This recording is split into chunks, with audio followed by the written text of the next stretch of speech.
Hey, this is Asim. In this segment, we're going to take a look at SageMaker and the features it provides. What is the problem that SageMaker solves? In the past, people working with machine learning needed to prepare data, then use the data to train models, and then finally they had to deploy these models. Each one of these stages required a different set of machines.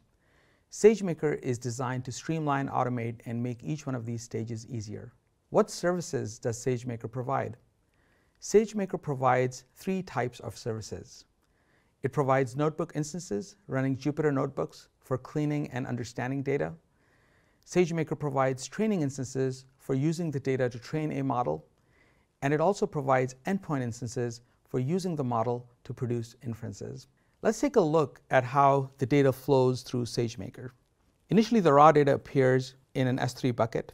The notebook instance can be used to analyze this raw data and to visualize it and to clean it. Once the data has been cleaned, it is staged again in S3 as training data. Once it is staged in S3 as training data, the training instances can consume it and use it to produce the machine learning model. The machine learning model is again stored in S3. Once the training instances have produced the model and stored it in S3, then the endpoint instances can use the model and can use it to produce inferences for the users. The model is now stored in S3. As users make requests of the endpoint instances use the model to produce results for the user's data points. Next, we're going to talk about a machine learning workflow in which we're going to look at credit card transactions, and we'll see how we could deploy that on SageMaker. The initial raw data, which would be data about credit card transactions, would live in S3. We would use the notebook instance to analyze that data, to figure out what patterns existed in the data, and then we would clean up that data and stage it back into S3 as training data. Once the data is staged as training data, the training instances can analyze it and build a model. Once the model is staged in S3, then the endpoint instances can now receive transactions from users and decide if a transaction is fraudulent or if it is not. Next, let's take a look at the SageMaker console. There is a section in the SageMaker console for each one of the different types of services that SageMaker provides. The notebook section is where your notebook instances live. Training is where the training machines run, and inference is where the endpoint instances get managed. Let's take a look at notebooks. In AWS, instances always refer to virtual servers. Notebook instances are the virtual servers running your Jupyter notebooks. I have one notebook instance that is currently running. I can launch additional instances or servers to run Jupyter notebooks by clicking on Create Notebook Instance. Let's take a look at lifecycle configurations. What are lifecycle configurations? Suppose you want to install additional Python modules or libraries on your notebook instances. If you install them manually, you'll lose the customizations when the instances are terminated.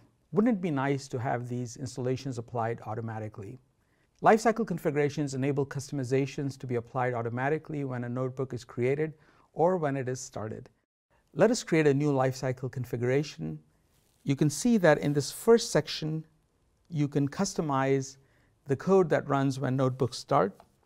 And then in this second section, you can specify the code that runs when notebooks are created. Next, let's take a look at the training tab. While you can start a training job here, in the real world, you would start them from within your Python application or from your notebook instance. This is where you can see these jobs being executed. Training jobs are run on instances that build the model based on the training data. Let's take a look at hyperparameter tuning jobs. What are hyperparameters? A model is made up of parameters and hyperparameters. Parameters are the aspects of the model that are tuned during training. Hyperparameters are aspects of the model that are fixed in advance before the training. Think of hyperparameters as the structure of your model. For example, the number of neurons in your neural network. What is hyperparameter optimization? You train your model by fixing the hyperparameters and letting the training algorithm figure out the best values for the parameters. Once the algorithm has figured these values out, how do we know we chose the right hyperparameters? The solution is to let the hyperparameter optimization algorithm figure out the best values for the hyperparameters. Where can I start my hyperparameter tuning job? Again, while you can start a hyperparameter tuning job from the SageMaker console, it is customary to do this from within the Jupyter Notebook or from a production application. Next, let's take a look at the Inference tab. What is the difference between training and inference? Training is when we use our data to build models. These models can work with new, previously unseen data and make meaningful predictions. Inference is when we expose this model to previously unseen data and expect the model to make meaningful inferences. Here is an analogy. Think of the machine learning model as a student studying for an exam. Training is when the model studies for the exam. Inference is when the model takes the exam where it sees new questions that it has not seen before. What are models? Think of models as functions, perfectly tuned, that take inputs and produce outputs. These are produced by training jobs and used for inference by the endpoints. And where are these models stored? The models are stored in S3. Let's take a look next at endpoints. What are endpoints? After we have trained a model, we deploy it to an endpoint. An endpoint is the URL for a deployed model. Using the endpoint, a client calls the model to make inferences. Another section here is endpoint configurations. Let's take a look at that. What are endpoint configurations? SageMaker allows deploying multiple weighted models to a single endpoint.